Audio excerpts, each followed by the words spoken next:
you're not going to rank at all. You're going to be losing out to your competitors. So why not just take the time to either hire someone or do very basic SEO on the back end to make sure you rank for these, right? And then there's also the Google featured snippets. So when you Google something, it'll show what other people are asking for, and you want to rank for those questions.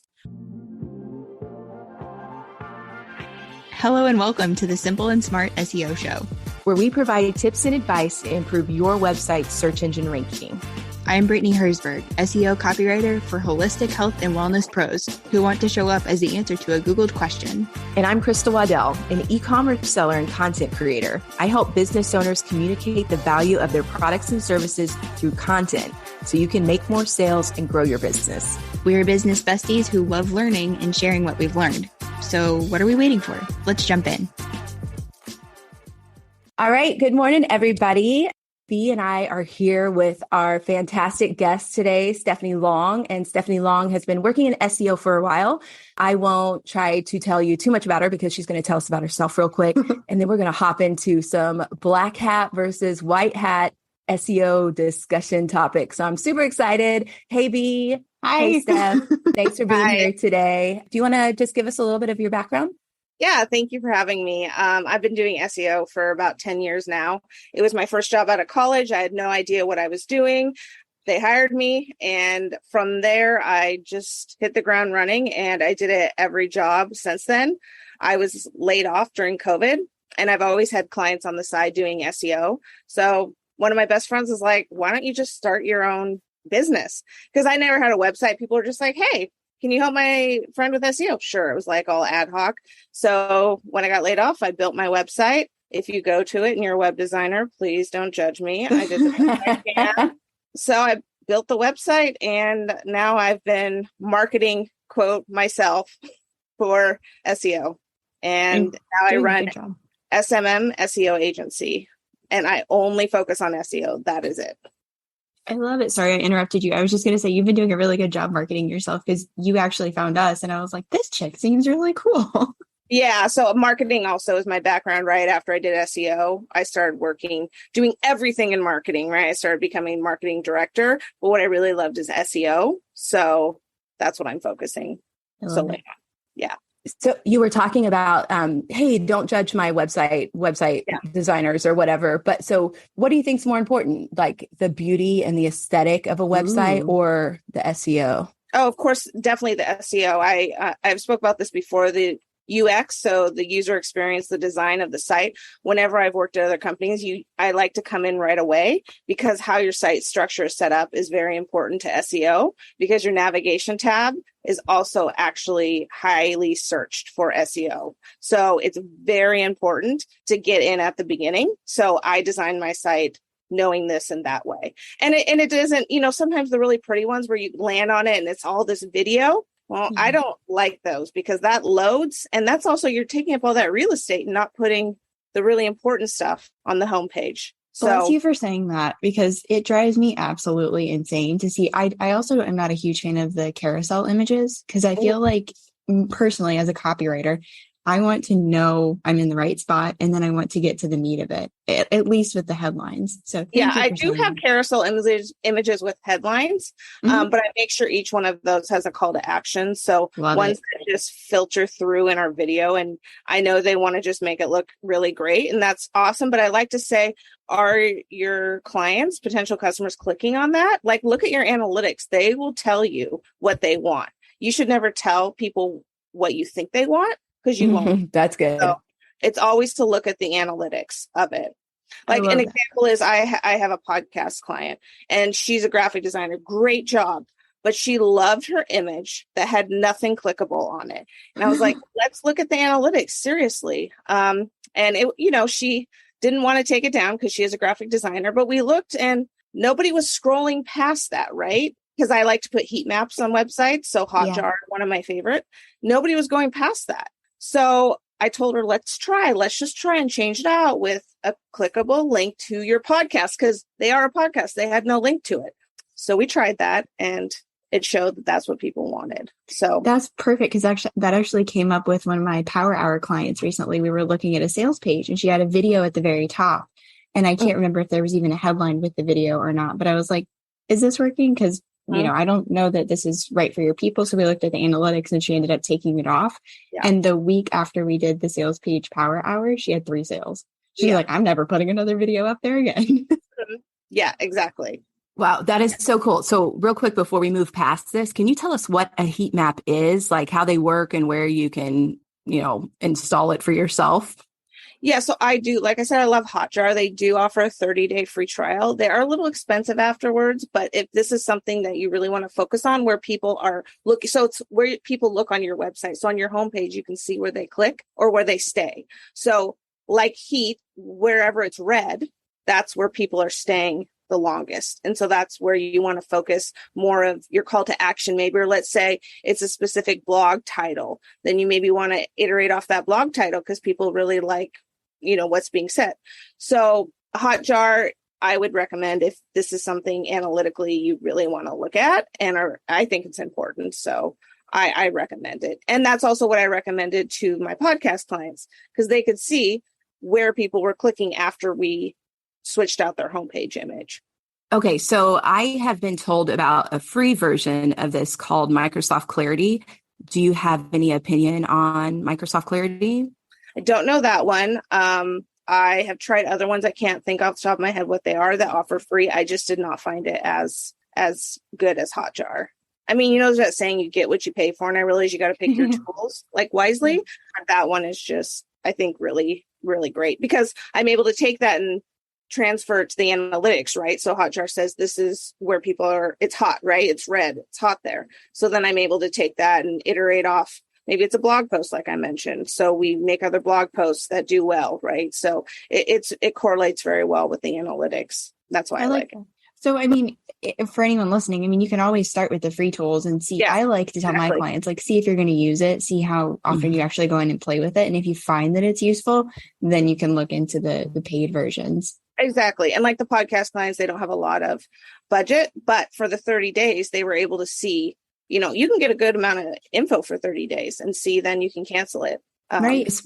Especially if you have somebody that can help you look at it, and just kind of disseminate whatever it was that was showing up in the data. So that's probably really helpful that, they were able to get that and then have you to help guide them. And okay, what do we do with this information? Exactly. Yeah. So that's as well why I recommend it. So I listened to a podcast that you were on previously, and I was just like, oh my gosh, this is great. To talk to an SEO expert, I love talking to other SEOs. So my first question was, when you mentioned in that interview that your first job was in a technical SEO role, what was that like? And what did you do on a daily basis? Oh man, it was a wild ride, I'm going to say. So I was one of 50 SEO experts. Our company dealt with all the GMC dealerships in the United States. So we optimized so we had a book of clients. My clients, I can remember it was like 130 about. So I had 130 clients I optimized websites for. And you're probably like, how did you do the whole website? We only did the homepage. And then some had VIP packages, so got more than others. But so that was what I did. Only homepages for these GMC dealers. And it was really hard to give great service to that many clients. They also, here's another story. They all wanted to rank for let's say GMC Buick. Okay. So they all wanted to rank number 1 for GMC Buick. Well, I'll give an example, because one of my VIP clients was in the Seattle area where I live. So they wanted to rank from GMC Buick. And I was like, well, do you understand that GMC Buick is always going to rank? Like, the GMC website will always rank for these, because they are putting millions of dollars behind paid search. And that's just their website, right? They've been around for however long. So they have a high domain authority, which means they have been around a long time. Google sees them as very highly authoritative, right? So you're never going to rank for that. Also, I would tell them they're at the top of the buying funnel. You don't want to grab them at that point. You want them to look at GMC, see what kind of cars they want, and then get it more tailored. So GMC Buick dealership in Seattle, right? Like, you want to hit them for those kind of keywords. So I always had to educate them. That was some of the hardest people to educate, dealerships, but I had to educate them on, you never want to rank for seed keywords. Go after seed keywords, which are 2 keywords. You always want to go after more long tail, which is 3 to 5 keywords. So that was my first foray into, and it was hard. So I'm glad I got that experience really explaining that to dealerships about not ranking for just 2 keywords. Okay, I have a follow-up question to that because Crystal said like she's going to go with all of the questions. With the funnel, you mentioned the funnel. Yeah. So the customer journey, like the top of funnel, middle funnel, end of funnel, or bottom of funnel. Where do you find, I'm not even sure how to ask this, but like when you're doing SEO keyword research with most of your clients, where do you find you're really in that funnel with finding those keywords? Does that make sense? So are you meaning, do I go after the high, medium, or low keywords for them? So if they come in, they're more interested in. Right. So like where in the funnel are you? Yeah. So I like kind of the medium. Right. Yeah. Like, so I like them to come in. So medium of the funnel, I can't remember what the terminology is, but so in the medium of the funnel, because they've already done their research, right? You want them to research. This is my opinion. Everyone has different opinions. I want them to research on a different platform. Like I want them to do all of that there. And then they're ready almost to buy. Like they want more targeted services. So that's where I like to come in on the middle because I, do the lead magnets so they can see offers that I give or my clients give, read their blogs, and then, at the end, make the purchase. So they've done their research, then they found the client or myself. And then that's where I like to be at that point. I mean, again, everyone's different, but I like to capture them. I want them to do the research somewhere else before.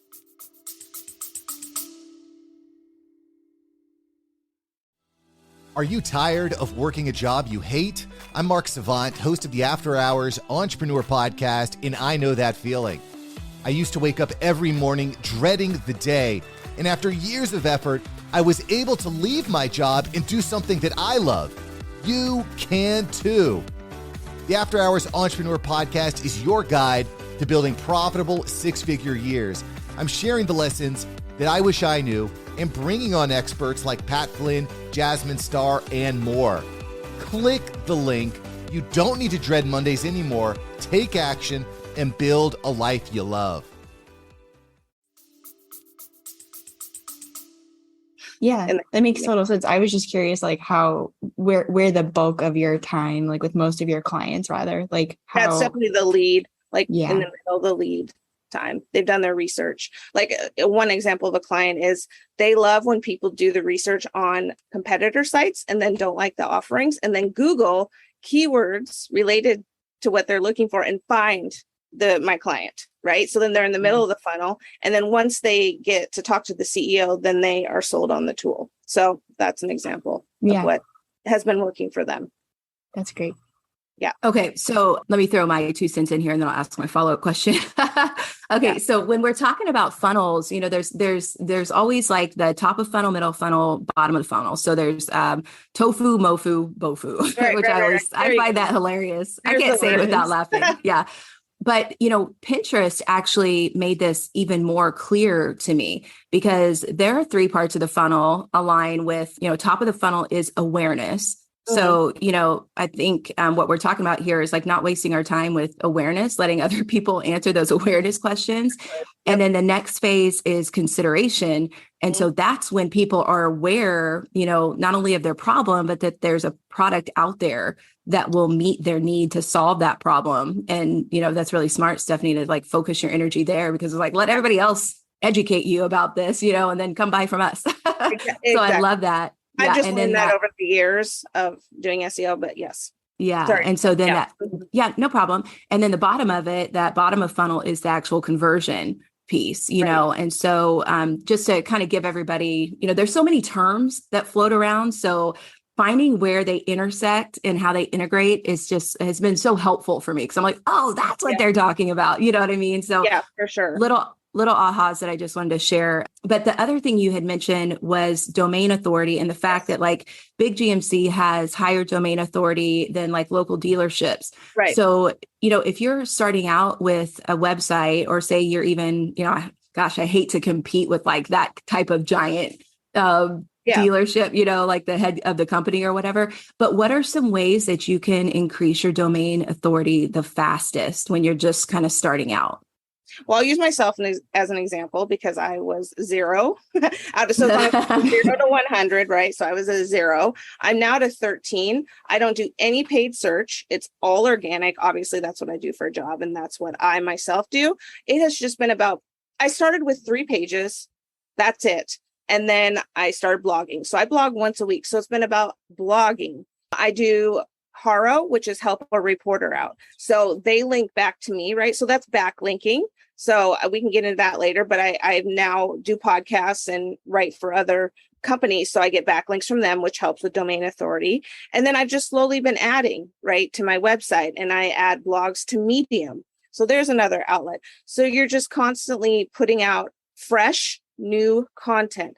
That's you probably know this from being a content writer. If I can give anyone any piece of advice, update your content, make it fresh. Like if there's an old post that's doing really well, revive it. Like add new stuff to it. Bring it back up to the top of your blog. So that's what I do. Just blog. I go on podcasts. I write for other places, and I'm now 13 out of 100. But it's slow, right? Or anything organic, anything free, you got to remember that is slow. So nothing's going to come fast. And I have no patience. So I had to remind myself that, but it's slow going, right? So don't come on here and think you're going to write, maybe start writing, you write 10 blogs right away and post them. That's not getting you like up to the top of in the search engines right away. So slow process, but that's I like to say that SEO and time are BFFs because it takes time. And I think that you're doing the right thing. I totally agree with your strategy because I'm always talking about Haro and blogging, even though I don't blog so much on my own website. It's a goal for Q4. Myself every Sunday. I have a reminder on my calendar every Sunday, blog, write a blog. Here's a question for you. What word count are you aiming for, or is it more about just doing it, or are you looking for a certain word count? No, it's just about getting the good content out there. And I like to always put time on there. So the time to read. I've done I did an A/B test, and I actually have people read it more if there's a time on there versus not a time. Because let's say you're in a hurry and you're like, oh God, this is going to be 20 minutes. Maybe you'll come back to it, but versus going to it and seeing how long it is and then bounce off. So I like to have a time on there showing that, oh, this is only 3 minutes. I can get through this right now. And how are you figuring out the time? So I have a plugin. I use WordPress, and I have a plugin that automatically does that when I load my blog. Love that. I'll have to see if there's a Google Chrome extension for that. You should. Yeah, I feel like there probably is. Probably. But yeah. So I have more reads on the ones that had time on them versus not time. So I went through and have time on all of them now.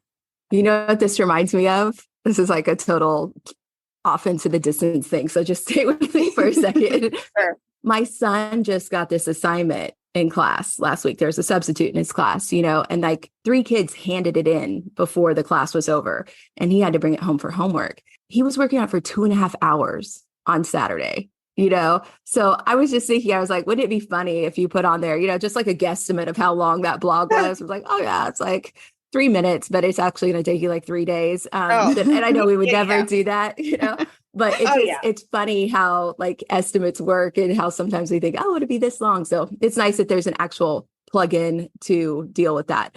But okay, so I want to back up and ask, like, how did you get your job writing for Medium? So it's not a job. I just signed up as a partner. It's really easy. You can just go sign up, and then I just upload blogs. So you can do it metered. And what metered means is people that are on their paid platform, you get paid if they view yours blogs. So I've done paid versus or metered versus non-metered. And because I'm not super well known in the world, if I have it metered, I notice people don't read it as much as versus non-metered. So that's my recommendation getting started out, because I metered all my stuff. I was like, yeah, I'm going to make a ton of money. And I made 8 cents.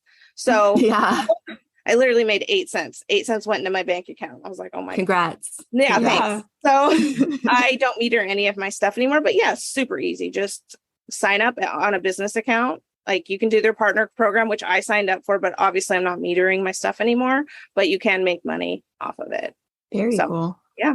So is the advantage for you doing that now, the backlink? Is that why you're doing it versus getting paid for it? I think it's just another platform people can find me on. That's what that's why I'm doing it. I'm hoping people find me on it. So as much as I can get myself out there as a thought leader, that's my biggest goal, is to become a thought leader in SEO, and people come to me for training. Like I've moved a lot to more training and teaching. So I'm actually going to be teaching some courses at the college I went to. So yeah. That's really cool. awesome. What is it that you really like? What's the one takeaway you want people to have about SEO? I want them to know that it's not a one and done thing, and be patient with your SEO person. So just because they come in and do one project, you think it's done? No, that's not true. And it can take anywhere from 3 to 6 months to start ranking. So just remember, this is ongoing and it's not an immediate thing, because people think it's a one and done project. I love that. We all need that reminder. So I have 1,000 questions, but you're here to talk about Black Hat versus White Hat SEO. Yes. So I wanted to, kind of frame my next question with that, because you say, obviously people need traffic to their website, and you believe the answer to that problem is SEO. Can you explain, one, why you feel that way? And number two, things people should watch out for, in terms of White Hat versus Black Hat in getting that traffic to their website? Yeah. So when people search we all do it, right? Like best restaurants in Seattle, I'll use that as an example. If your website's not optimized, you're not going to rank at all. You're going to be losing out to your competitors. So why not just take the time to either hire someone or do very basic SEO on the back end to make sure you rank for these, right? And then there's also the Google featured snippets. So when you Google something, it'll show what other people are asking for. And you want to rank for those questions, because that Google is literally giving you exactly what people are asking. So you want to be that website that answers those questions. So that is becoming more and more very important. And that's what I do for myself and clients. I look at those questions and I write blogs around those, because that's what people are asking for. So that's very important. Sorry, can you say your second question again? Yeah, the second question is just like, okay, if somebody is impatient, and like we've talked about already, SEO takes time. Oh, yeah, but you have somebody come in and they're like, oh no, I can get you ranking this fast. What are we watching out for? I think it's funny. I get these emails all the time. Hey, I can help you with SEO. I'll get you to number one next week. And I'm like, I'm an SEO person. You're asking. Right. You also didn't write your email in proper grammar. So I'm like, what? That kills me. Anyways, so if they tell you they'll get you to Google in a week, watch out. We just talked about organic. Anything free is a long game. So that's already a red flag. What else they do is they'll say, we'll put keywords, all your keywords on the homepage that you want to rank for. That is called keyword stuffing. So if you want to rank for, let's say I want to rank for SEO specialist in Seattle, they will put that multiple times all throughout your website, all throughout your homepage. I'll just use that as one example, like one page, all throughout your homepage in the back end. That's called keyword stuffing. Google is super smart and knows you're trying to game the system by trying to rank for that keyword. The rule of thumb is to only do that 2 to 3 times on a page. So that is a huge plus.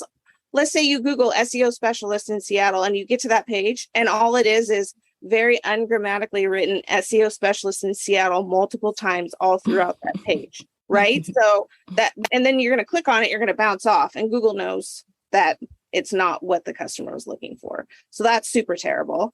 The other thing I had mentioned is on the back end, they can go into the code and just spam it with, I'll use SEO special in Seattle again. And that's because people can't see it, right? So they think, oh, Google won't know because nobody can see it. Well, Google knows that you just put that all throughout the code. That's terrible. Don't do that.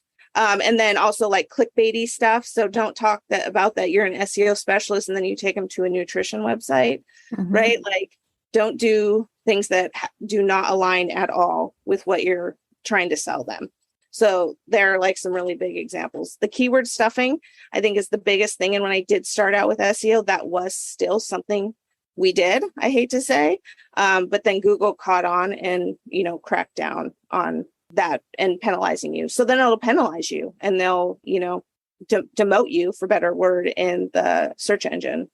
You like fall out of favor with them. Yeah, exactly. The biggest takeaway from this is that Google knows. I feel Google like, knows, that sounds like somebody, I always feel like somebody's watching me. Yeah, that's a t-shirt. Google knows. So Google knows. Google knows. And so if you get any of those kind of emails, they're spammers themselves. They're my favorite. They're like, hey, I can help you do this stuff. And just like you said, we're all dealing with SEO, all of us in this like and Zoom for room right now. $15, you get what you pay for. Mhm. So yeah. Just watch out. Yeah. Thanks for joining us today. If you like this info, subscribe before you go, so you never miss out on something related to SEO. See you next time.